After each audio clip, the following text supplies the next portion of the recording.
Assalamualaikum warahmatullahi wabarakatuh. Di sini saya Muhammad Askar Rizky dari Rombel TI 02, eh, dosen pembimbing di literasi Bapak Nasrul. Di sini saya akan menjelaskan seputar strategi pembelajaran aktif di era pandemi. Silahkan disimak. Lalu dalam daftar isi saya yang pertama seputar pandemi COVID, lalu kendala belajar ketika sedang COVID, lalu gimana sih tipsnya supaya kita bisa aktif ketika daring, ketika lagi ada pandemi gini. Lalu kan belajar di rumah tuh pasti jenuh tuh. Kita gimana tuh caranya biar nggak jenuh. Lalu kelebihan kita saat daring, lalu video tips dari saya, lalu kesimpulan dan terima kasih dari saya. Ya, seperti yang sudah kita tahu, pandemi ini sudah marak dan sudah ada dari tahun 2019 hingga saat ini. Pandemi ini benar-benar menghambat sistem pembelajaran, bukan hanya pembelajaran, tapi juga sistem pekerjaan. Pokoknya pandemi ini mengganggu semuanya, walaupun sekarang sedikit demi sedikit sudah membaik. Lalu karena dengan adanya pandemi kita dibatas tidak boleh bertemu secara langsung, maka diadakannya daring sebagai pengganti sarana belajar. Lalu karena masing-masing siswa belajar di rumahnya masing-masing, para siswa dituntut untuk bisa belajar mandiri. Dengan belajar mandiri maksudnya apa? Bisa mengontrol dirinya sendiri, bisa mengatur semangatnya untuk belajar. Lalu pembelajaran daring pasti ada kendalanya dong. Iya lah, pasti ada. Kendalanya apa aja sih? Ya, yang paling sering itu siswa sering bolos saat pelajaran. Sedang ada video conference, tiba-tiba orangnya kemana, videonya kemana gitu. Banyak sih kendalanya. Lalu banyak juga kendala yang mengganggu pembelajaran seperti kendala keluarga, kendala lingkungan, pokoknya yang menghambat siswa-siswi untuk belajar. Lalu kurangnya media pembelajaran, misal kuota internet yang terbatas, sinyal internet yang terbatas, membuat mengganggu pembelajaran kita. Nah, biar kita saat pandemi ini bisa aktif untuk belajar seperti saat kita belajar secara tatap muka. Bagaimana sih caranya?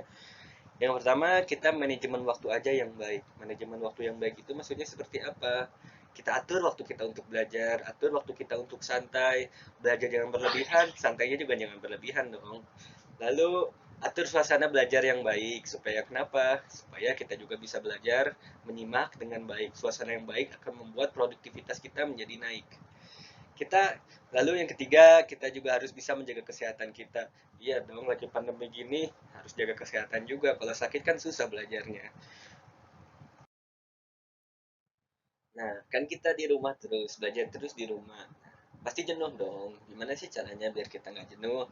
Yang pertama, aktif dalam pembelajaran. Aktif itu berarti kita bisa menyimak, menyampaikan informasi, tak bertanya dan menjawab. Jadi selagi belajar di rumah pun belajar kita tidak membosankan.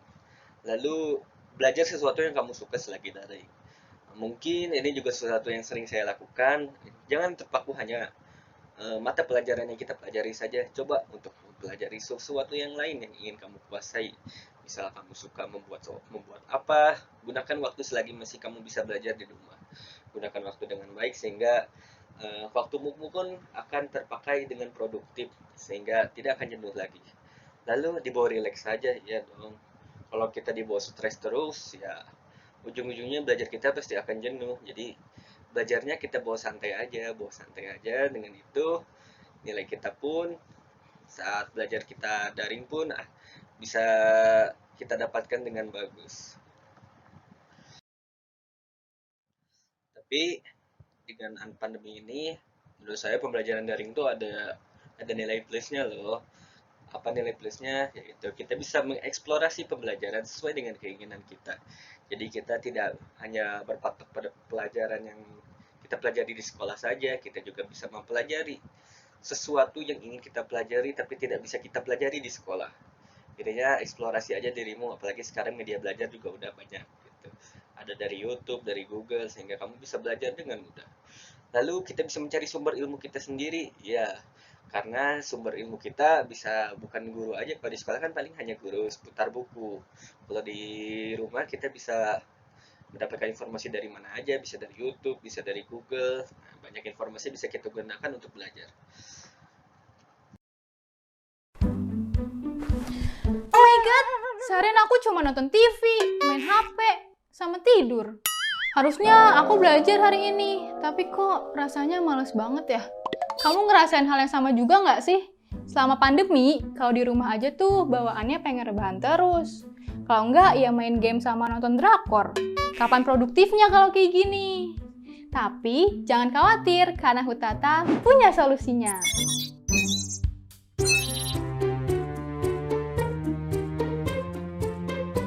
Sebelumnya, jangan lupa like, comment, dan share video ini, juga subscribe dan aktifin bel biar nggak ketinggalan setiap ada video baru dari Hutata. Ternyata yang ngerasa kurang produktif dan gak nyaman belajar di rumah bukan kita aja loh.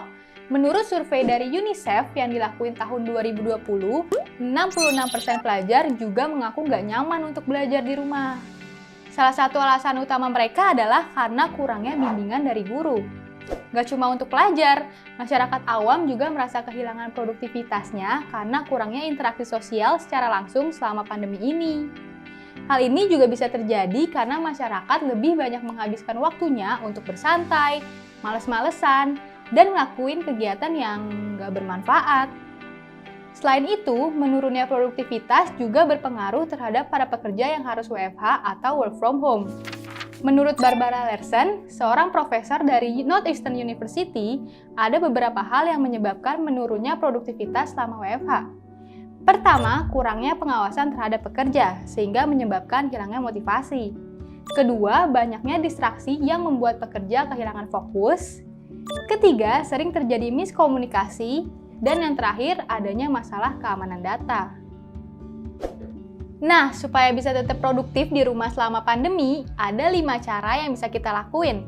Pertama, persiapan diri layaknya akan pergi bekerja di kantor atau belajar di sekolah. Kebiasaan seperti bangun pagi, mandi, dan pakai seragam itu justru baik untuk tetap dilakuin selama WFH. Selain membuat fisik dan pikiran kita lebih segar, juga meningkatkan mood kita untuk siap beraktivitas. Menurut Popo Maronis, Vice President of Innovation dari Massive Alliance, orang-orang yang produktif nggak bekerja dalam kondisi masih pakai baju tidur. Sebaliknya, mereka tetap mempersiapkan diri layaknya akan pergi bekerja di kantor.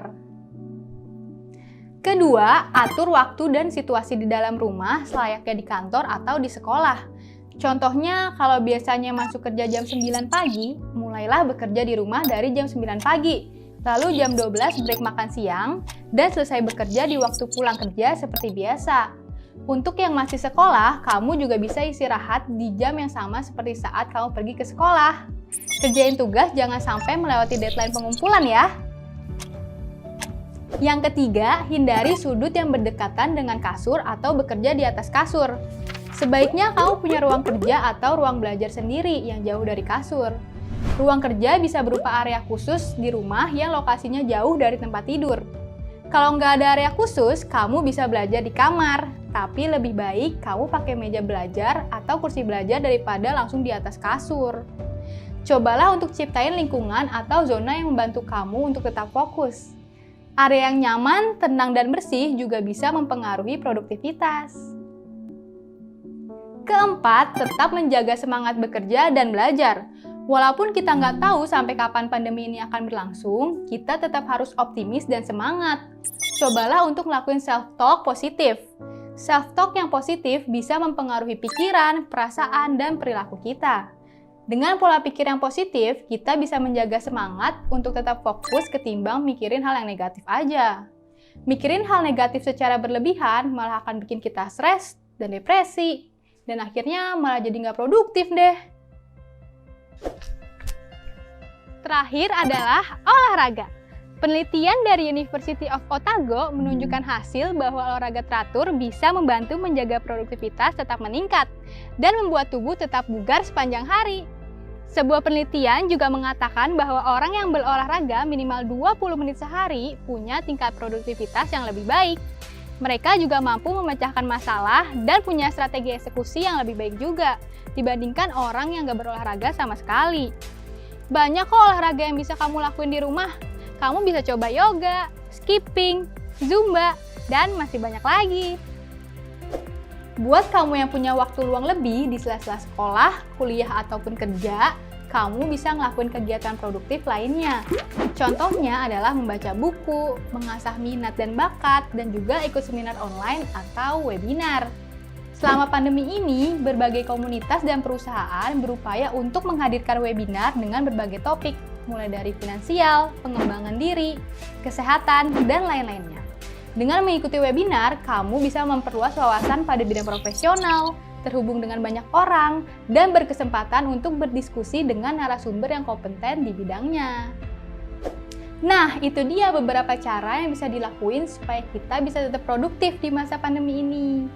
Menurunnya produktivitas selama pandemi ini bukan cuma dialami kita-kita aja kok, tapi juga sebagian besar orang juga mengalami hal yang sama.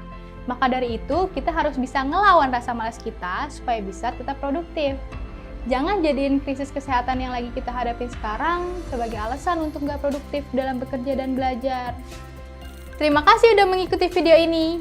Oh iya, kira-kira kegiatan bermanfaat apa aja sih yang udah kamu lakuin selama pandemi? Tulis di kolom komentar ya. Jangan lupa subscribe dan bagikan video ini ke teman-teman kamu biar bisa makin produktif. Sampai jumpa di video berikutnya. Salam salaman.